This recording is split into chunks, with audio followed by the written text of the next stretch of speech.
ஆண்டவர் உங்களோட இன்றைக்கு பேசுவார்னு சொல்லி நான் விசுவாசிக்கிறேன். J'ai la foi que Dieu va vous parler aujourd'hui. ஏனென்னு சொன்னா ஆண்டவர் எப்பவும் பேசுகிற தேவன். Car Dieu est un Dieu qui parle en tout temps. ஒவ்வொரு நாளும் பேசுகிற தேவன். Et il parle tous les jours. ஞாயிற்றுக்கிழமை மாத்திரம் ஆண்டவர் பேசுகிறவர் அல்ல. Il ne nous parle pas seulement le dimanche. ஒவ்வொரு நாளும் ஆண்டவர் எங்களோட பேசுகிறார். Il nous parle tous les jours. ஏனென்னு சொன்னா அவர் எங்களுடைய பிதா. Car c'est notre Père. எங்களுடைய தகப்பன், எங்களுடைய அன்புள்ள தகப்பன். C'est notre Père bien-aimé. நாங்கள் அவருடைய பிள்ளைகளாக இருக்கிறபடினால Et comme nous sommes ses enfants, அவர் எங்களோட பேசணும்னு சொல்லி எப்பவும் ஆர்வமாக இருப்பார். il a toujours envie de nous parler. நாங்களும் அவரோட பேசணும்னு சொல்லி ஆர்வமாக இருப்பார். Et il veut aussi que nous lui parlions. நாங்கள் போன கிழமை பார்த்த வசனத்தில் La semaine dernière, nous avons vu சங்கீதம் 91 நாங்கள் பார்த்தோம். Nous avons vu le psaume 91. அதுக்குள்ள நாங்கள் என்ன செய்ய வேண்டிய காரியம்? Et nous avons vu ce que nous devons faire. மூன்று காரியம் நாங்கள் பார்த்தோம். Et il y a trois choses. முதலாவது ஆண்டவரை நாங்கள் நேசிக்க வேண்டும். Nous avons dit que nous devons d'abord aimer Dieu. ஆண்டவருடைய நாமத்தை அறிந்து அவர் எப்படிப்பட்டவர் என்று சொல்லி நாங்கள் அறிந்து கொள்ள வேண்டும். Nous devons connaître son nom, son caractère. ஆண்டவரை நாங்கள் ஜெபிக்க வேண்டும். Et prier. இந்த மூன்று காரியத்தையும் செய்தால் ஆண்டவர் 7 காரியம் செய்றாருன்னு சொல்லி இந்த சங்கீதத்துல பார்த்தோம். Nous voyons dans ce psaume que si nous faisons ces trois choses, Dieu nous promet de faire 7 choses. முதலாவது ஆண்டவர் எங்களை விடுவிக்கிறார். Premièrement, il délivre. இரண்டாவது ஆண்டவர் எங்களை பாதுகாத்துக் கொள்றார். Deuxièmement, il protège. மூன்றாவது நாங்கள் கேட்கிற காரியங்கள் எல்லாத்துக்கும் அவர் பதில் கொடுக்கிறார். Troisièmement, il nous répond. நாலாவது எங்களுடைய பிரச்சனை அனைத்துக்கும் ஆண்டவர் ஒரு பதில் கொடுக்கிறார். Quatrièmement, il est avec nous même dans nos problèmes. ஆண்டவர் எங்களை கனப்படுத்துறார். Il nous honore. எங்களுடைய தேவைகள் அனைத்தையும் சந்திக்கிறார். Il pourvoit à nos besoins. கடைசியாக ஆண்டவர் எங்களுக்கு ரட்சிப்பை கொடுக்கிறார். Et il nous donne le salut. ஆமென். Amen. எத்தனை பேர் இதை விசுவாசிக்கிறீர்கள்? Combien d'entre vous ont la foi de ces choses-là? நாங்க பார்க்கிறோம் அவருடைய நாமத்தை நாங்கள் அறிய வேண்டும் என்று சொல்லி பார்க்கிறோம். Nous avons vu que nous devons connaître son nom. அநேக நாமங்கள் இருக்கிறது. Il a plusieurs noms. போன கிழமை நாங்கள் பார்த்தோம். Nous avons vu ça la dernière fois. ஆனா நாங்கள் இயேசு என்ற நாமத்தினாலே நாங்கள் என்ன செய்யலாம் என்று பார்க்க போகிறோம். Mais nous allons voir qu'est-ce que l'on peut faire avec le nom de Jésus-Christ. ஏனென்னு சொன்னா இயேசுவுடைய நாமம் மேலான நாமமாய் காணப்படுகிறது. Parce que le nom de Jésus-Christ est au-dessus de tous les noms. பழைய ஏற்பாட்டுல யாவே என்று சொல்ற ஒரு நாமம் இருந்தது. Dans l'Ancien Testament, il y a le nom Yahweh. அதுவும் அவருடைய நாமம் தான். C'est aussi son nom. பிலிப்பியர் 2ஆம் அதிகாரத்தை நாங்கள் எடுத்துக்கொள்ள போகிறோம். Nous allons prendre Philippiens chapitre 2 9வது வசனத்திலிருந்து 11 வரைக்கும். Versets 9 à 11. ஆதலால் தேவன் எல்லாவற்றிற்கும் மேலாக அவரை உயர்த்தி இயேசுவின் நாமத்தில் வானோர் பூதலத்தோர் பூமியின் கீழானோருடைய முழங்கால் யாவும் முடங்கும் படிக்கும் பிதாவாகிய தேவனுக்கு மகிமையாக இயேசு கிறிஸ்து கர்த்தரென்று நாவுகள் யாவும் அறிக்கை பண்ணும்படிக்கும் எல்லா நாமத்திற்கும் மேலான நாமத்தை அவருக்கு தந்தருளினார். C'est pourquoi aussi Dieu l'a souverainement élevé et lui a donné le nom qui est au-dessus de tout nom, afin qu'au nom de Jésus tout genou fléchisse dans les cieux, sur la terre et sous la terre, et que toute langue confesse que Jésus-Christ est Seigneur, à la gloire de Dieu le Père. இயேசு கிறிஸ்து இந்த உலகத்துல மரித்து உயிர்த்தெழுந்ததுக்கு பிறகு Une fois que Jésus-Christ est mort et ressuscité, அவருடைய நாமத்தை எல்லா நாமத்துக்கும் மேலாக ஆண்டவர் உயர்த்தினவராம். Dieu a élevé le nom de Jésus-Christ au-dessus de tous les noms. அவருடைய நாமத்தினாலே நாங்கள் அநேக காரியங்கள் செய்ய முடியும். Et nous pouvons faire beaucoup de choses à travers son nom. Mark 16:17. Nous allons voir dans Marc chapitre 16 versets 17 et 18. விசுவாசிக்கிறவர்களால் நடக்கும் அடையாளங்கள் ஆவன, என் நாமத்தினாலே பிசாசுகளை துரத்துவார்கள், நவமான பாஷைகளை பேசுவார்கள், சர்ப்பங்களை எடுப்பார்கள், சாவுக்கேதுவான யாதொன்றை குடித்தாலும் அது அவர்களை சேதப்படுத்தாது, வியாதிஸ்தர் மேல் கைகளை வைப்பார்கள், அப்பொழுது அவர்கள் சொஸ்தமாவார்கள் என்றார். Voici les miracles qui accompagneront ceux qui auront cru en mon nom. Ils chasseront les démons, ils parleront de nouvelles langues, ils saisiront des serpents. S'ils boivent quelques breuvages mortels, il ne leur fera point de mal. Ils imposeront les mains aux malades et les malades seront guéris. அவருடைய நாமத்தினாலே இதெல்லாம் நாங்கள் செய்கிறோமாம். Grâce à son nom, nous pouvons faire tout cela. ஏனென்னு சொன்னா அவருடைய நாமம் உயர்ந்த நாமம். Pourquoi? Parce que son nom est élevé. அப்ப அந்த நாமத்தை நாங்கள் அறிந்து கொண்டு அதை நாங்கள் புரிந்து கொண்டோம் என்று சொன்னால், Donc si nous comprenons et que nous connaissons son nom, அந்த நாமத்தை வைத்து நாங்கள் ஆண்டவரிடத்தில் நாங்கள் ஜெபிப்போம் என்று சொன்னால், et si nous prions par le nom de Jésus, அந்த 7 காரியத்துல முதலாவது காரியத்தை தான் இந்த கிழமை நாங்கள் பார்க்க போகிறோம். ces 7 choses que nous avons vues la semaine dernière, nous allons voir la première chose. ஆண்டவர் உங்களை விடுவிப்பார். Dieu est capable de nous délivrer. அவர் எங்களை விடுவிக்கிறதுக்கு அவருடைய நாமம் எங்களுக்கு தேவை. Pour cette délivrance, nous avons besoin du nom de Jésus-Christ. இயேசு என்ற நாமத்தினாலே எங்களுக்கு விடுதலை உண்டு. Nous avons la délivrance grâce au nom de Jésus-Christ. நீங்கள் விசுவாசித்தால் இயேசுவுடைய நாமத்தினாலே உங்களுக்குள்ள விடுதலை கிடைக்கும். Si vous avez la foi, vous pouvez être délivré par le nom de Jésus-Christ. இப்படியாக अनेक சம்பவங்கள் வேதத்துல போடப்பட்டிருக்கிறது. Et il y a plusieurs histoires paraboles dans la Bible. விடுதலை என்றது அசுத்தாவினாலே நாங்கள் விடுவிக்கப்படுவோம். La délivrance, ça peut être la délivrance des démons. நாங்கள் எங்களுக்குள்ள வியாதி இருக்கிறதுனாலே அந்த வியாதியிலிருந்து எங்களுக்கு விடுதலையை நாங்கள் பெற்றுக்கொள்வோம். Ça peut être une délivrance par rapport aux maladies. சில நேரங்களில் பொருளாதாரத்தில் நாங்கள் ஒரு விடுதலையை நாங்கள் பெற்றுக்கொள்வோம். Nous pouvons aussi avoir une délivrance par rapport à nos besoins. சில நேரங்களில் இந்த உலகத்தில் இருக்கிற காரியங்களுக்குள்ள இருந்து நாங்கள் விடுதலை நாங்கள் பெற்றுக்கொள்வோம். Ou des délivrances qui nous sont liées à ce monde. சில நேரங்களில் விட முடியாத பாவங்களில் இருந்து எங்களுக்கு விடுதலை ஆண்டவர் கொடுப்பார். Des péchés que nous ne pouvons abandonner. Des addictions. Des addictions. சில நேரங்களில் அந்த பாவம் எங்களுக்குள்ள இருக்கிறபடினால அந்த பாவம் எங்களை ஆளுகை செய்யறபடினால அதிலிருந்து ஆண்டவர் விடுதலை தருவார். Dieu peut nous délivrer aussi des péchés qui nous dominent. அப்ப अनेक விடுதலை எங்களுக்குள்ள கிடைக்கும். Nous pouvons avoir toutes ces délivrances là. சில நேரங்களில் எங்களுடைய சிந்தனையிலிருந்தும் விடுதலை கொடுப்பார். Nous pouvons aussi être délivrés de nos pensées. பிசாசின் கட்டுகளிலிருந்து சங்கிலிகளிலிருந்து விடுதலை கொடுப்பார். Il peut aussi nous délivrer des liens, des chaînes des mauvais esprits. நீங்கள் விசுவாசித்தால் மாத்திரம் போதும். Et ça seulement si vous y croyez. நீங்கள் விசுவாசித்தால் தேவனுடைய மகிமை காண்பீர்கள்னு Si சொல்லப்பட்டிருக்கிறது. vous croyez, vous verrez la gloire de Dieu. நாங்கள் விசுவாசிக்கிற தேவன் இன்னார் என்று அறிந்தபடினால நாங்கள் விடுவிக்கப்படுவோம். Et comme nous savons le Dieu que nous croyons, nous serons délivrés. அவருடைய நாமம் இயேசு என்ற நாமம். Et son nom est Jésus-Christ. இயேசு எங்களை விடுவிக்கிறவர். Jésus-Christ nous délivre. இயேசுவா எங்களை விடுவிக்கிறவர். Yeshua nous délivre. அவருடைய நாமம் சொன்னாலே எங்களுக்குள்ள விடுதலை வரும். Il suffit de dire son nom pour que nous ayons cette délivrance. அவருடைய நாமத்தை நாங்கள் ஆராதிக்க எங்களுக்குள்ள விடுதலை வந்து கொண்டே Il இருக்கும். suffit d'adorer son nom pour avoir cette délivrance. அந்த பாதையில நாங்கள் ரட்சிப்பின் பாதையில போயேக்க அவருடைய நாமத்தை சொல்லி ஆராதித்து கொண்டிருக்கேக்க எங்களுக்குள்ள இருக்கிற கட்டுகள் சங்கிலி எல்லாம் விழுந்து உத்தமச்சிக்கா போய் கொண்டே இருக்கும். Lorsque nous allons sur le chemin du salut et que nous continuons à dire le nom de Jésus-Christ, les liens, les chaînes tombent. அசுத்த ஆவியிலிருந்து ஆண்டவர் விடுதலை தர விரும்புகிறார். Dieu veut délivrer des mauvais esprits. நாங்கள் சில நேரங்களில் நாங்கள் நினைப்போம், Nous pouvons penser, நான் ரட்சிக்கப்பட்டுட்டேன், je suis sauvé, நான் இனி ஆண்டவருக்குள்ள இருக்கிறேன், je suis dans le Seigneur, எனக்குள்ள எந்த ஒரு விடுதலையும் எனக்கு தேவையில்லைன்னு சொல்லி நினைச்சு கொண்டிருப்போம். et donc je n'ai pas besoin de délivrance. ஆனா வேதத்துல நாங்கள் பார்க்கிறோம், Mais nous voyons dans la Bible, சில பேருக்குள்ள ஆண்டவர் விடுதலை கொடுக்க வேண்டியதா இருந்தது. il y avait des personnes qui avaient besoin de délivrance. சில பேருக்குள்ள சுகத்தை கொடுக்க வேண்டியதா இருந்தது. Il y avait des personnes qui avaient besoin d'être guéries. ஆனா அவர்கள் விசுவாசித்துக் கொண்டிருந்தவர்கள் அதுக்கு முன்பதாக. Et avant ça, ils croyaient au Seigneur. ஆண்டவருக்குள்ள தான் இருந்தவர்கள். Ils étaient dans le Seigneur. அதை குறித்து நாங்கள் பயப்படக்கூடாது. Il ne faut pas avoir peur de cela. இந்த சம்பவத்தை நாங்கள் வாசிக்க போகிறோம். Nous allons lire une parole. Mark 1:23 இருந்து 27 வசனம் வரைக்கும் வாசிக்க போறோம். Marc chapitre 1 versets 23 à 27. அவர்களுடைய ஜெப ஆலயத்திலே அசுத்த ஆவியுள்ள ஒரு மனுஷன் இருந்தான். அவன், ஐயோ, நசரேயனாகிய இயேசுவே, எங்களுக்கும் உமக்கும் என்ன?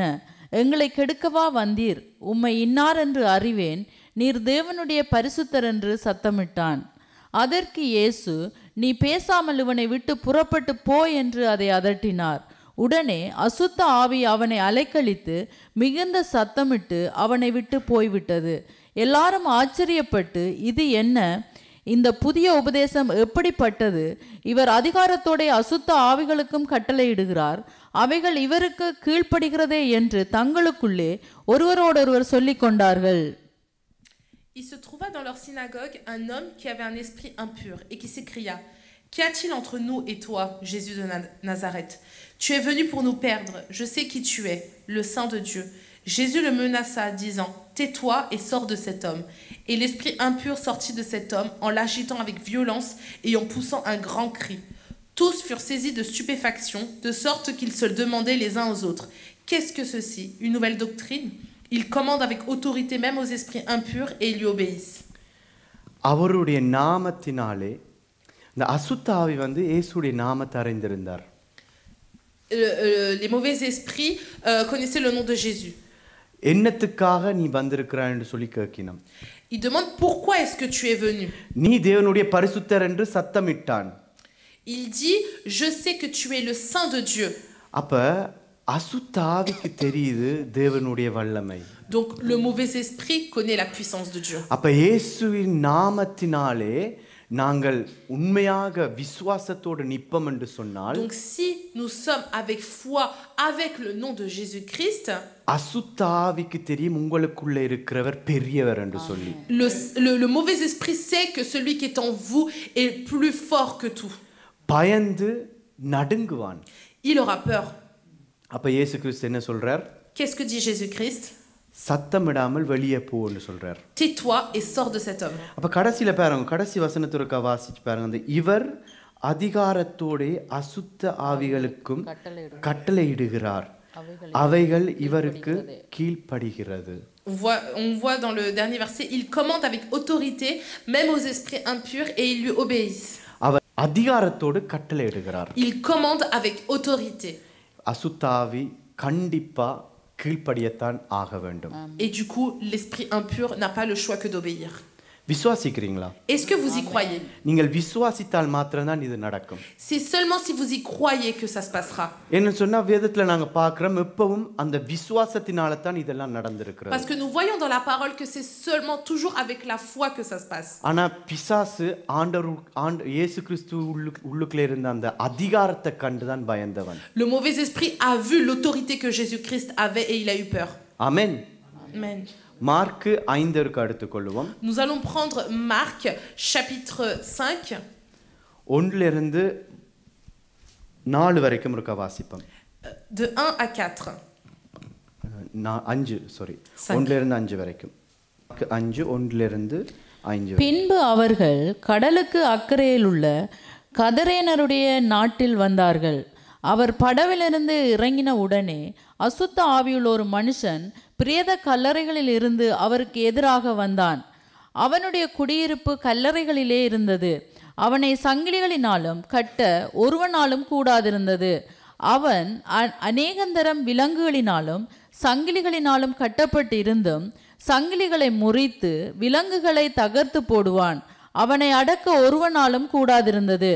அவன் எப்பொழுதும் இரவும் பகலும் மலைகளிலும் கல்லறைகளிலும் இருந்து கூக்குரலிட்டு கல்லுகளினாலே தன்னை காயப்படுத்தி கொண்டிருந்தான். Ils arrivèrent à l'autre bord de la mer, dans le pays des Gadaréniens. Aussitôt que Jésus fut hors de la barque, il vint au-devant de lui un homme sortant des sépulcres et possédé d'un esprit impur. Cet homme avait sa demeure dans les sépulcres et personne ne pouvait plus le lier, même avec une chaîne. Car souvent il avait eu les fers aux pieds et avait été lié de chaînes. Mais il avait rompu les chaînes et brisé les fers et personne n'avait la force de le dompter. Il était sans cesse nuit et jour dans les sépulcres et sur les montagnes, criant et se meurtrissant avec des pierres. இதுல ஒரு மனுஷனுடைய கதையை நாங்க பார்க்கிறோம். Nous voyons l'histoire de cet homme. அந்த மனுஷனுக்குள்ள अनेक அசுத்த ஆவிகள் இருக்கிறது. Il a plusieurs esprits impurs. அந்த மனுஷனுக்கு மேலான பலம் அவனுக்குள்ள இருந்தது. Et il avait une force qui est au-dessus de celle des hommes. நினைச்சு பாருங்க, இரும்புள்ள சங்கிலியல நீங்க கையால முறிக்க முடியுமா? Imaginez-vous, est-ce que vous pouvez briser les liens qui sont faits de fer?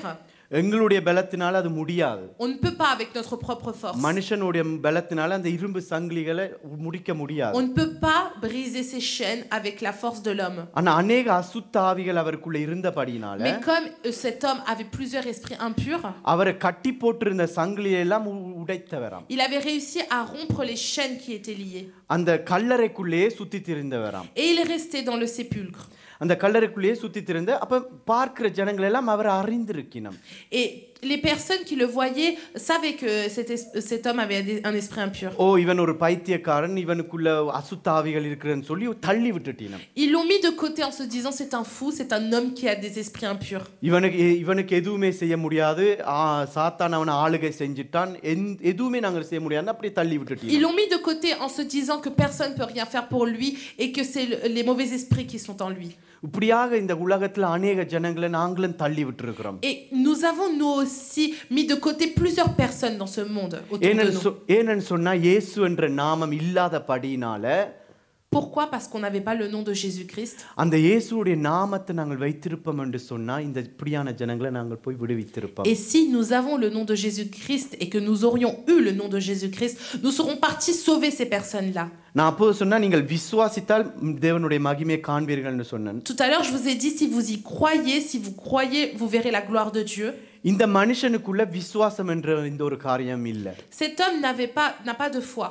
இந்த மனுஷன் ஆண்டவரிடத்துல போய் கேட்கல, ஆண்டவரே என்னை விடுவியும் என்று சொல்லி. Et cet homme n'est pas parti demander à Dieu de le sauver. ஆனா ஆண்டவர் அவருடைய வேதனையை கண்டபடியினால, mais comme Dieu a vu sa souffrance, அவரே நேரா வரார். il est venu lui-même le voir. அவரே நேரா வந்து என்ன நடக்குதுன்னு நாங்கள் பார்ப்போம். Et voyons ce qui se passe. 6வது வசனத்திலிருந்து 8வது வரைக்கும் வாசிங்க. 6 à 7. 9வது வரைக்கும் à வாசிங்க. 9. அவன் இயேசுவை தூரத்திலே கண்டபோது ஓடி வந்து அவரை பணிந்து கொண்டு, இயேசுவே, உன்னதமான தேவனுடைய குமாரனே, எனக்கும் உமக்கும் என்ன? என்னை வேதனைப்படுத்தாத படிக்கு தேவன் பேரில் உமக்கு ஆணை என்று மிகுந்த சத்தமிட்டு சொன்னான். ஏனெனில் அவர் அவனை நோக்கி, அசுத்த ஆவியே, இந்த மனுஷனை விட்டு புறப்பட்டு போ என்று சொல்லியிருந்தார். அப்பொழுது அவர் அவனை நோக்கி, உன் பேர் என்னவென்று கேட்டார். அதற்கு அவன், நாங்கள் அநேகராய் இருக்கிறபடியால் என் பேர் லேகியோன் என்று சொல்லி. Ayant vu Jésus de loin, il accourut, se prosterna devant lui et s'écria d'une voix forte, qu'y a-t-il entre moi et toi, Jésus, fils du Dieu très haut? Je t'en conjure au nom de Dieu, ne me tourmente pas. Car Jésus lui disait, sors de cet homme, esprit impur. Et il lui demanda, quel est ton nom? Légion est mon nom, lui répondit-il, car nous sommes plusieurs. அப்ப இந்த அசுத்த ஆவிகளுக்கும் இயேசுவுடைய நாமம் அறிந்திருக்கிறார்கள். Ces mauvais esprits aussi connaissaient le nom de Jésus-Christ. அவர் தேவனுடைய குமாரன் என்று சொல்லி அறிந்திருக்கிறார்கள். Ils savaient que c'était le fils du Dieu. அறிந்தபடியா இன்னத்துக்காக இந்த இடத்துக்கு வந்திருக்கிறான்னு சொல்லி கேட்கணும். Et du coup, il lui demande, pourquoi est-ce que tu es là? அப்ப இயேசு கேட்கிறார், உன்னுடைய நாமம் என்னவென்று சொல்லி கேட்கிறார். Et là, Jésus-Christ lui demande, quel est ton nom? அவள் என்ன சொல்லினம்? நாங்கள் அநேகமா இருக்கிறபடினால எங்களுடைய பேர் லேகியோன். Et là, il répond que comme nous sommes plusieurs, je m'appelle Légion. அப்ப அந்த நேரத்துல இயேசு கிறிஸ்து என்ன செய்றார்? Et qu'est-ce que fait Jésus-Christ à ce moment-là? இல்ல அசுத்தாவிகள் என்ன சொல்லினம்? எங்களை விட்டு இவருடைய சரீரத்துல விட்டு வெளியால கொண்டு போகாதன்னு சொல்லினம். Les mauvais esprits disent ne nous laisse pas, ne nous fait pas sortir de cet homme. பக்கத்துல இருக்கிற பண்டிகை கூட்டத்துக்குள்ள என்ன கொண்டே போடுங்கன்னு சொல்றார். Et ils disent, mets-nous dans ce troupeau de porcs qui est juste à côté. அதான் தொடர்ந்து வாசிங்க 10ல இருந்து 13 வரைக்கும். C'est dans les versets suivants. தங்களை அந்த திசையிலிருந்து துரத்தி விடாதபடிக்கு அவரை மிகவும் வேண்டிக் கொண்டான். அப்பொழுது அவ்விடத்தில் மலையருகே அநேகம் பன்றிகள் கூட்டமாக மேய்ந்து கொண்டிருந்தது. அந்த பிசாசுகள் எல்லாம் அவரை நோக்கி, பன்றிகளுக்குள்ளே போகும்படி அவைகளுக்குள்ளே எங்களை அனுப்பும் என்று அவரை வேண்டிக் கொண்டன. இயேசு அவைகளுக்கு உத்தரவு கொடுத்த உடனே அசுத்த ஆவிகள் புறப்பட்டு பன்றிகளுக்குள் போயின. உடனே ஏறக்குறைய 2000 பன்றிகள் உள்ள அந்த கூட்டம் உயர்ந்த மேட்டிலிருந்து ஓடி கடலிலே பாய்ந்து கடலில் அமிழ்ந்து மாண்டது. Et il le priait instantanément de ne pas les envoyer hors du pays. Il y avait là vers la montagne un grand troupeau de pourceaux qui passait. Et les démons le prièrent, disant, envoie-nous dans ces pourceaux afin que nous entrions en eux. Et il le permit. Et les esprits impurs sortirent, entrèrent dans les pourceaux, et le troupeau se précipita des pentes escarpées dans la mer. Il y en avait environ 2000 et ils se noyèrent dans la mer. அப்ப பாருங்க, அவர் சொன்ன உடனே அசுத்தாவிகள் அந்த பண்டி கூட்டத்துல போயினம். À peine Jésus-Christ l'a dit, ils sont tous partis dans ce troupeau. அவருடைய நாமத்துல பெரியோர் வல்லமை இருக்கிறது. Il y a une puissance incroyable dans le nom de Jésus-Christ. அவருடைய நாமத்தை சொன்னால் அநேக அசுத்தாவிகள் வெளியில போகும். Lorsqu'on dit le nom de Jésus-Christ, les esprits impurs sortent. நாங்கள் நினைக்கலாம், என்ன இது அசுத்தாவியை பற்றி நாங்கள் பேசுறோம்னு சொல்லி நாங்கள் நினைக்கலாம். Nous pouvons nous dire, mais pourquoi est-ce qu'on est en train de parler d'esprits impurs? ஏன்னு சொன்னா கடைசி காலத்துக்குள்ள அநேக அசுத்தாவிகள் கிரியை செய்து கொண்டிருக்கிறது. Nous pouvons voir que dans la fin des temps, dans ces derniers temps, les esprits impurs sont en train de faire beaucoup de choses. அந்த அசுத்தாவிக்கு நாங்கள் இடம் கொடுக்கும் போது அந்த அசுத்தாவி ஜனங்களை ஆளுகை செய்கிறது. Et lorsque nous laissons place à cela, c'est ces esprits impurs qui dominent les hommes. அதுக்காகத்தான் நாங்கள் கிறிஸ்தவர்களா இருக்கிற நாங்கள், விசுவாசிக்கிறவர்களா இருக்கிற நாங்கள் எழும்ப வேண்டும். Et c'est pour ça que nous qui sommes chrétiens, nous qui croyons en Dieu, nous devons nous élever. இயேசுவின் நாமத்தை அறிந்தவர்கள் எழும்ப வேண்டும். Ceux qui connaissent le nom de Jésus-Christ doivent se lever. அப்பதான் ஆண்டவர் சொன்ன அந்த அடையாளங்களுக்குள்ள நாங்கள் போக முடியும். Et c'est comme ça que nous pourrons aller dans ce que Dieu dit. மறுபடியும் மார்க் 16 ஒருக்க எடுத்துக்கொள்ளுங்க. Reprenons Marc 16 17-18 versets 17-18. விசுவாசிக்கிறவர்களால் நடக்கும் அடையாளங்களாவன, என் நாமத்தினாலே பிசாசுகளை துரத்துவார்கள், நவமான பாஷைகளை பேசுவார்கள், சர்ப்பங்களை எடுப்பார்கள், சாவுக்கு ஏதுவான யாதொன்றை குடித்தாலும் அது அவர்களை சேதப்படுத்தாது, வியாதிஸ்தர் மேல் கைகளை வைப்பார்கள், அப்பொழுது அவர்கள் சொஸ்தமாவார்கள் என்றார். ஆமென். Voici les miracles qui accompagneront ceux qui auront cru en mon nom. Ils chasseront les démons, ils parleront de nouvelles langues, ils saisiront des serpents. S'ils boivent quelques breuvages mortels, il ne leur fera point de mal. Ils imposeront les mains aux malades et les malades seront guéris. ஆண்டவர் உங்களை விடுதலை ஆக்கிறதுக்கு விரும்புகிறார். Dieu veut vous délivrer.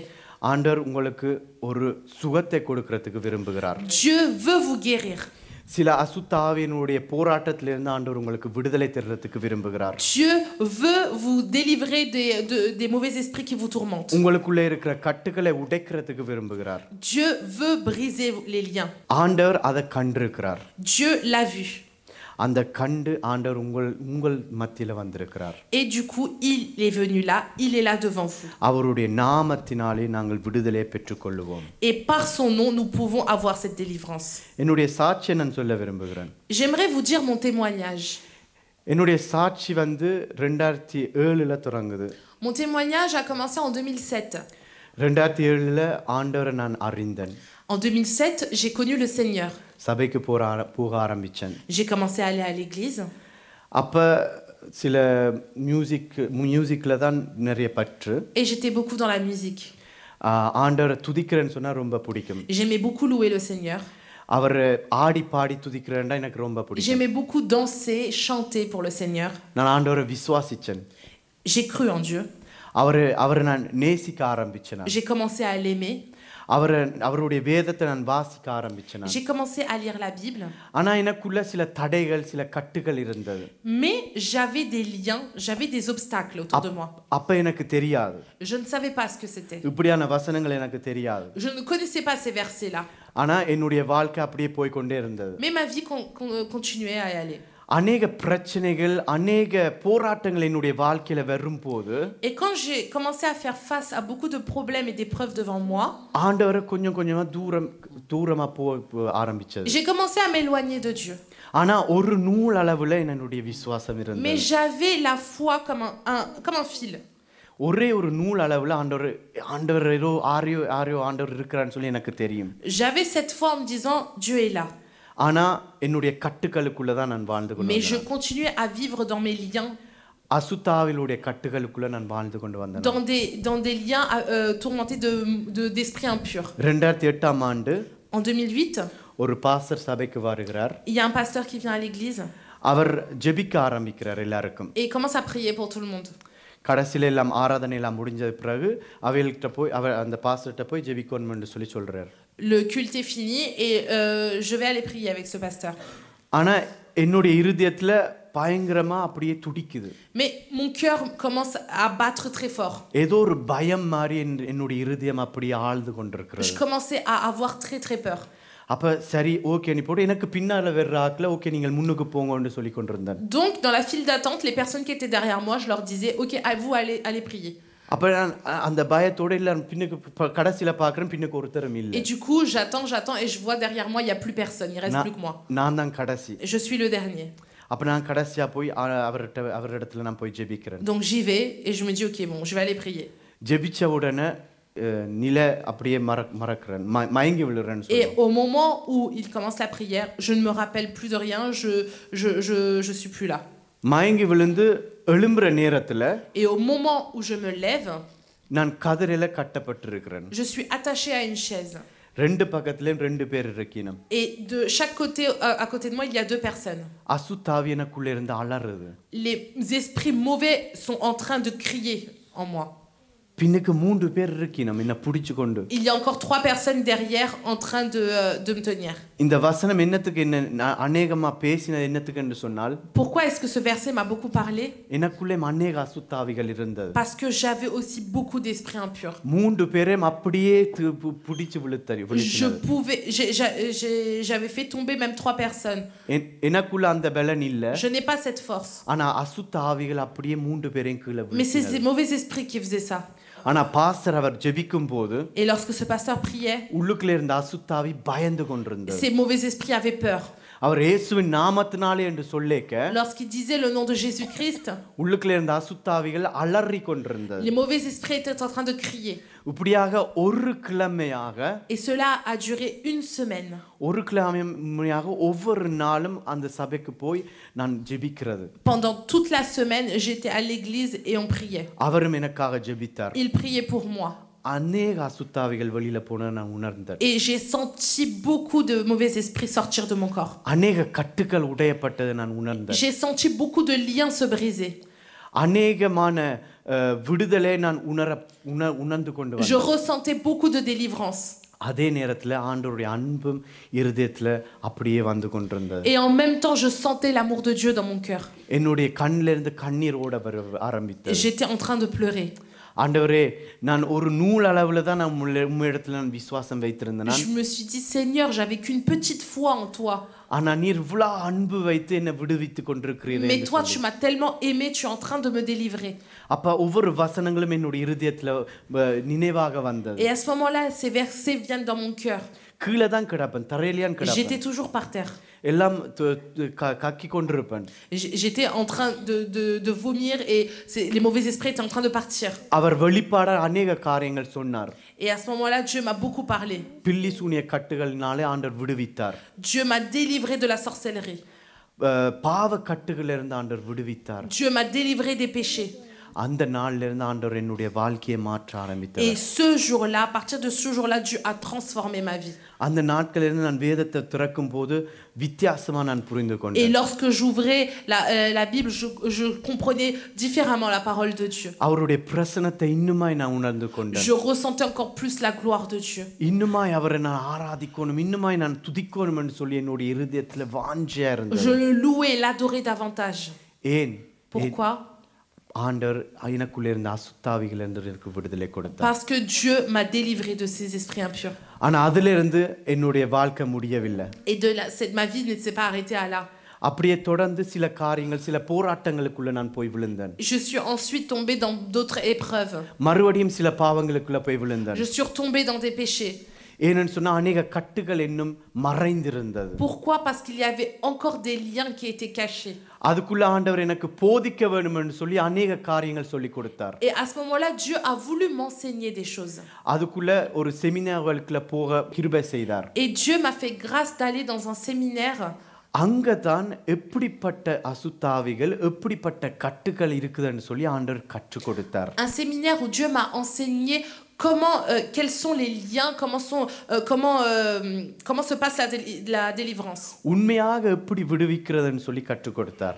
Dieu m'a montré comment est-ce que se passe vraiment la délivrance. அப்ப நான் வீட்டை போய் கதவை மூடி Alors je rentre chez moi, je ferme la porte. நான் எனக்காகவே நான் ஜெபிக்கிறேன். Je priais pour moi-même. எனக்குள்ள இருக்கிற அசுத்தாவிகள் வெளியேறணும்னு சொல்லி நான் ஜெபிக்க ஆரம்பிச்சேன். J'ai prié moi-même pour que Dieu sorte les mauvais esprits qui restaient encore en moi. அப்படியாக நான் ஜெபிக்க இன்னுமாக ஆண்டவர் விடுதலை கொடுத்து இன்றைக்கு ஆண்டவர் நிறுத்தி இருக்கிறார். Et en priant, Dieu m'a délivré et il m'a amené ici aujourd'hui. நாங்கள் விசுவாசிக்கிறோம் என்றதுக்காக, நாங்கள் ஆண்டவர் அறிந்திருக்கிறோம் என்றதுக்காக எங்களுக்குள்ள விடுதலை கிடைக்காது என்று சொல்லி இல்லை. Ce n'est pas parce que l'on se dit c'est bon, je crois en Dieu, je suis dans le Seigneur que nous n'avons pas besoin de délivrance. ஆண்டவர் ஒரு வெளிப்பாடு வரும்போது அவர் விடுதலை கொடுக்கிறார். Dieu délivre lorsqu'il y a une révélation. ஒரு வெளிப்பாடை கொடுத்து பின்னால ஒரு விடுதலை வரும். Il y a une révélation, ensuite la délivrance. அப்ப அந்த விடுதலை கொடுக்கிறதுக்கு ஆண்டவர் உங்களுக்கு ஆர்வமா இருக்கிறார். Dieu veut vous donner cette délivrance. பரம்பரையாய் வந்த கட்டுக்கள், பரம்பரையாய் வந்த சாபங்கள், les malédictions qui sont venues de génération en génération, ஆண்டவர் உடைக்க ஆரம்பிச்சார் என்னுடைய வாழ்க்கையில. Dieu a commencé à les briser dans ma vie. அதுக்கு பிறகுதான் அநேக ஆசீர்வாதங்களை கண்டேன். Et c'est là que j'ai vu beaucoup de bénédictions. அவருடைய பிரசன்னத்துக்குள்ள இருப்பதற்கு அந்த கிருபையை கொடுத்தார். Dieu m'a donné la grâce d'être dans sa présence. ஆமென். Amen. இப்படியாக ஆண்டவரை இன்னும் நேசிப்பதற்கு, இன்னும் அவருக்காக ஓடுவதற்கு, அவருடைய நாமத்தை சொல்லுவதற்கு ஆண்டவர் இன்றைக்கு எழுப்பியிருக்கிறார். Et Dieu nous a élevés pour que l'on puisse dire son nom, sauver les âmes qui ne connaissent pas le Seigneur Jésus-Christ. நீங்கள் விசுவாசித்தால் தேவனுடைய மகிமை காண்பீர்கள். Si vous croyez, vous verrez la gloire de Dieu. அநேக ஜனங்களுக்குள்ள அநேக அசுத்தாவிகள் இருக்கிறது. Il y a beaucoup de mauvais esprits. இயேசுவின் நாமத்தினாலே சொல்லி நாங்கள் ஜனங்களை போய் விடுவிக்க வேண்டும். Nous devons aller les délivrer avec le nom de Jésus-Christ. நாங்கள் அநேகரை குற்றம் சாட்டி கொண்டே இருக்கிறோம். Nous sommes tout le temps en train de juger les personnes. அநேகரை நியாயம் தீர்த்து கொண்டே இருக்கிறோம். En train de juger les personnes. இந்த மனுஷனை போலத்தான். Comme cette personne-là. அநேகர் சொல்லியிருப்பாங்க இவன் பைத்தியம் என்று சொல்லியிருப்பார்கள். Beaucoup ont pu lui dire que c'est un fou.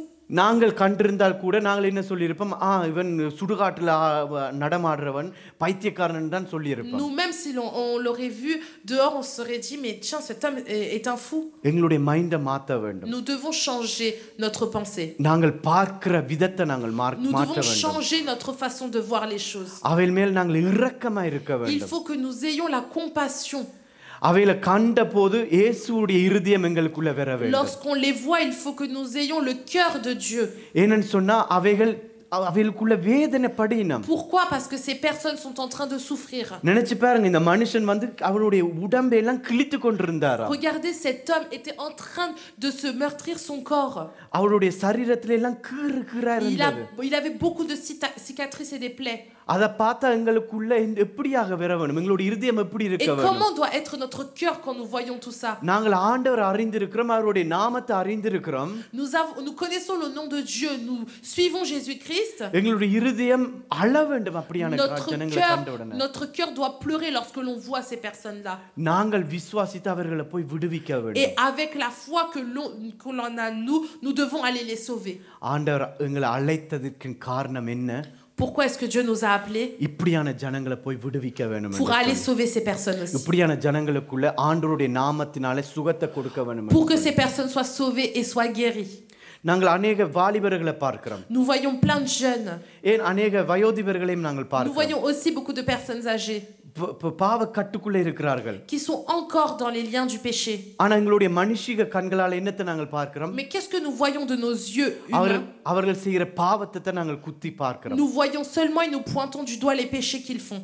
அவனை பார், இந்த பாவத்தை செய்து கொண்டிருக்கிறான். Regarde, il est en train de faire ce péché. அவன் விபச்சாரத்துக்குள்ள இருக்கிறான். Il est dans l'adultère. ஏன் அப்படி செய்றீங்க? Pourquoi est-ce qu'on fait ça? அந்த குற்றம் சாட்டுற அந்த கண்களை எடுத்து விடுங்க. Enlevez ces yeux qui jugent. நியாயம் தீர்க்கிற அந்த கண்களை எடுத்து விடுங்க. Enlevez ces yeux qui critiquent.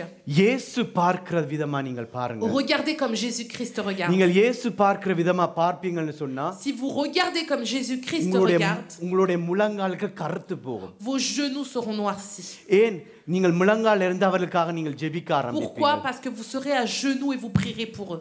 ஆண்டவரே, அவர் பிசாசின் கட்டுக்குள்ள இருக்கிறான் என்று சொல்லுவீங்க. Vous allez vous dire, Seigneur, il est dans les liens d'esprit impur. அவர் எப்படியாவது விடுவிக்க வேண்டும் என்று சொல்லுவீங்க. Vous allez demander la délivrance pour ces personnes. பிறகு நீங்கள் எழுந்து போய் அவருக்காக நீங்கள் ஜெபிக்கும்போது என்ன நடக்கும் தெரியுமா? Et quand vous vous lèverez, que vous irez prier pour ces personnes, vous savez ce qui se passera?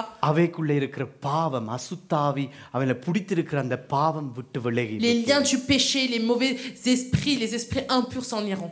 பிறகு நீங்கள் உங்களுடைய மாம்ச கண்ணால நீங்கள் பார்த்தாலும் பிரச்சனை இல்லை. Et après cela, même si vous regardez avec vos yeux d'homme, ce n'est pas grave. ஏன்னு சொன்னா அவருக்குள்ள அந்த பாவம் இருக்காது. Parce qu'il n'aura plus rien de cela. ஏன்னு சொன்னா அவருக்குள்ள அந்த அசுத்தாவி இருக்காது. Parce qu'il n'aura plus ces esprits impurs. அவன் விடுவித்தவனா தேவனை ஆராதிக்கிற மனுஷனா Il மாறிடுவான். sera transformé en un homme qui sera délivré, qui adorera le Seigneur.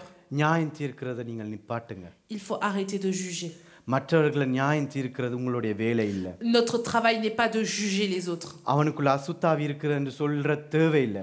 Ce n'est pas la peine de dire tiens lui il a cet esprit impur. ஏன்னு சொன்னா உலகத்தானும் பார்த்து சொல்றானா இவனுக்குள்ள அசுத்தாவி இருக்குதுன்னு Parce சொல்லி que அவனுக்கு தெரியும். les autres personnes autour de lui aussi le savent et ils le disent. ஆனா அந்த அசுத்தாவி உங்களை கண்டு என்ன சொல்ல வேணும் தெரியுமா? Mais qu'est-ce que l'esprit impur en vous voyant doit se dire? ஓ உங்களுக்குள்ள இயேசுவுடைய நாமம் இருக்குது நான் நடுங்குறேன்னு சொல்ல Il வேணும். doit se dire je tremble parce que tu as le nom de Jésus-Christ, tu as Jésus-Christ en toi. உங்களுக்குள்ள தேவனுடைய மகிமை இருக்குது அதனால நான் பயப்படுறேன்னு சொல்லி Je அசுத்தாவி tremble சொல்லுவாங்க. parce que tu as la puissance de Jésus-Christ en toi. அதை விட்டுட்டு நீங்க போய் நடுங்கி நீங்க போய் அவையில குறிச்சு பேசி நீங்கள் போய் இப்படி அப்படின்னு சொல்லவே கூடாது. Et il faut pas que au contraire que vous tremblez et que vous alliez le juger. உங்களுடைய நாவை பரிசுத்தமாக்க வேண்டும். Rendez votre langue pure. உங்களுடைய நாமத்தை பரிசுத்தமாக்கி இயேசு என்ற நாமத்தை உங்களுடைய நாவல எப்போதுமே Et போடுங்க. mettez le nom de Jésus-Christ sur votre langue. உங்களுடைய கண்களை பரிசுத்தமாக்குங்க. Rendons purs nos yeux. மற்றவர்களை பார்க்கிறது மற்றவர்களை எப்படியாக நாங்கள் கணிக்கிறோம் என்று சொல்ற அந்த விதத்தை நீங்க மாற்றுங்க. Changez la façon de voir les choses. உங்களுடைய சிந்தனையை மாற்றுங்க. Changez votre façon de penser. மற்றவர்களை நீங்கள் உங்களை மாதிரி பார்ப்பீங்கள் என்று சொன்னால் மற்றவர்களை நீங்கள் உங்களை நேசிக்கிறது போல மற்றவர்களை நீங்கள் நேசிப்பீர்கள் என்று சொன்னால் Si vous aimez les autres comme vous vous aimez vous-même. உங்களுக்கு கீறு வரும்போது நீங்கள் மருந்த போடுவீங்க. Lorsque vous vous faites mal et que vous faites des blessures, vous irez mettre quelque chose pour soigner. அதே போல மற்றவர்களுக்கும் போய் நீங்கள் சுகத்தை கொடுக்கிறதுக்கு நீங்கள் ஆர்வமா இருப்பீங்க. De même, faites la même chose pour les autres. மைண்ட மாத்துங்க. Changez votre façon de penser. சிந்தனையை மாற்றி உங்களுடைய கண்களை மாற்றி உங்களுடைய வார்த்தையை மாத்துங்க. Changez vos paroles et changez la façon dont vous regardez les choses. ஆண்டவர் நிச்சயமாக உங்கள் மூலமா அநேகருக்கு விடுதலை கொடுக்க Et Dieu விரும்புகிறார். va certainement faire des délivrances à travers vous. இந்த நேரத்துல கூட நாங்கள் ஜெபிக்க போகிறோம். Et là, nous allons prier. நான் விசுவாசிக்கிறேன். Que nous croyons. நான் விசுவாசிக்கிறேன். Moi, je crois. ஆண்டவர் அநேகருக்குள்ள விடுதலை கொடுக்க போறாருன்னு சொல்லி. Dieu va donner beaucoup de délivrance aujourd'hui. வியாதியா இருக்கலாம். Ça peut être la maladie. ஏன்னு சொன்னா வியாதி பிசாசுனால வருகிறது. Parce que la maladie vient du diable. சில நேரங்கள்ல பிசாசுனால வருகிறது. La maladie vient parfois du diable. சில நேரங்கள்ல கட்டுக்களுக்குள்ள இருப்போம். Parfois nous sommes dans des liens. அந்த கட்டுக்கள் ஆண்டவர் உடைக்க விரும்புகிறார். Dieu va briser ces liens. ஏன்னு சொன்னால் நாங்கள் இயேசுவுடைய நாமத்தை நாங்கள் அறிந்தபடினால. Pourquoi? Parce que nous connaissons le nom de Jésus-Christ. இயேசுவுடைய நாமத்தினாலே விடுதலை உண்டு. Et par le nom de Jésus-Christ, il y a la délivrance. இயேசுவின் நாமத்தினாலே அசுத்தாவிகளுக்கு இந்த இடத்துல இடம் இல்லை. Par le nom de Jésus-Christ, les esprits impurs n'ont rien à faire ici. உங்களுடைய வீட்டில் அசுத்தாவிகள் இருக்கும் என்று சொன்னால் அந்த அசுத்தாவிகளுக்கு இடம் இல்லை. S'il y a des esprits impurs chez vous, ces esprits impurs n'ont rien à faire dans votre maison. நாங்கள் இந்த நேரத்தில் நாங்கள் எழுந்திருந்து ஜெபிக்க போகிறோம். Nous allons nous lever et prier. உங்களுடைய இருதயத்தை நீங்கள் விட்டு கொடுக்க வேண்டும். Disposez vos cœurs. உங்களுடைய இருதயத்தில் அந்த விசுவாசம் வர வேண்டும். Il faut que dans votre cœur vous ayez cette foi. நாங்கள் ஜெபித்தால் கூட même si l'on prie, உங்களுக்குள்ள அந்த விசுவாசம் இல்லாம போனால் si vous n'avez pas cette foi, எதுவுமே நடக்காது. rien ne se passera. உங்களுக்கு தெரியும் எந்த என்னன்னு சொல்றது எதுல நீங்கள் தடையா இருக்குதுன்னு சொல்லி உங்களுக்கு தெரியும். Vous savez, vous connaissez les obstacles qu'il y a dans votre vie. நாங்கள் अनेक நேரத்துல பார்த்திருக்கிறோம் மனம் திரும்புறபடினால अनेक விடுதலைகள் கிடைக்குதுன்னு சொல்லி. Nous avons vu que lorsque l'on se repent, on a des délivrances. ஆனா இன்னைக்கு பார்க்கிறோம் விசுவாசத்தினால अनेक அசுத்தாவிகள் வெளியேறுதுன்னு சொல்லி. Mais aujourd'hui nous voyons que lorsque nous avons la foi, il y a aussi des délivrances. உங்களுக்கு தெரியும் எங்க விழுந்திருக்கிறீர்கள் என்று சொல்லி உங்களுக்கு தெரியும். Vous savez où est-ce que vous êtes tombé. எங்க விழுந்து எழும்பிக் கொண்டிருக்கிறீர்கள் என்று உங்களுக்கு தெரியும். Vous savez aussi où est-ce que vous êtes en train de tomber. எந்த வியாதி உங்களை ஆளுகை செய்து கொண்டிருக்கிறது உங்களுக்கு தெரியும். Vous savez aussi la maladie que vous avez. அதை நாங்கள் அதிகாரத்தோடு நாங்கள் இன்றைக்கு நாங்கள் பேசி நாங்கள் ஜெபிக்க Et போகிறோம். nous allons prier aujourd'hui avec autorité. ஆதாமுக்கு முதலாவதா கொடுத்த ஒரு கட்டளை என்னன்னு தெரியுமா உங்களுக்கு? Est-ce que vous savez le premier commandement que Adam a eu? ஆதாம் பாவம் செய்து விழுந்து போறதுக்கு முதலாவது கட்டளை ஆண்டவர் கொடுக்கிறார். Avant qu'il ne tombe dans le péché, நீ ஆள வேண்டும் என்று சொல்லி ஆளுகை செய் என்று சொல்லி il a dit de dominer. ஆளுகை செய்ய வேண்டும் என்று சொல்றார். Il avait dit de dominer. ஆண்டவர் இயேசு கிறிஸ்து வந்து எங்கள் ரட்சிப்பு கொடுத்ததுக்கு பிறகு Une fois que Jésus-Christ nous a donné le salut, ஆண்டவர் எங்களுக்கு ஆளுகை செய்வதற்கு எங்களுக்கு அதிகாரத்தை il கொடுத்திருக்கிறார். nous donne l'autorité de dominer. உங்களுக்கு எந்த பிரச்சனையா இருந்தாலும் Quel que soit votre problème, நீங்கள் எழும்பிருந்து ஆளுகை செய்கிறவர்களாய் நீங்கள் நிற்க வேண்டும். vous devez vous lever et prendre autorité et dominer sur ça. நான் மாத்திரம் விசுவாசிக்கிறது அல்ல, Ce n'est pas seulement moi qui crois, நீங்களும் விசுவாசிக்க வேண்டும். mais vous aussi, vous devez avoir cette foi. ஏனென்று சொன்னால் இயேசு கிறிஸ்துவுடைய நாமத்தினாலே அற்புதங்கள் அடையாளங்கள் நடக்கும். Pourquoi? Parce que par le nom de Jésus-Christ, il y a des miracles. அநேக அசுத்தாவிகள் வெளியேறும். Beaucoup de mauvais esprits s'en vont. அநேகருக்குள்ள அசுத்தாவிகள் வெளியேறும். Beaucoup de mauvais esprits s'en iront. அவருடைய நாமத்தினாலே நாங்கள் இந்த நேரத்தில் வந்திருக்கிறோம்.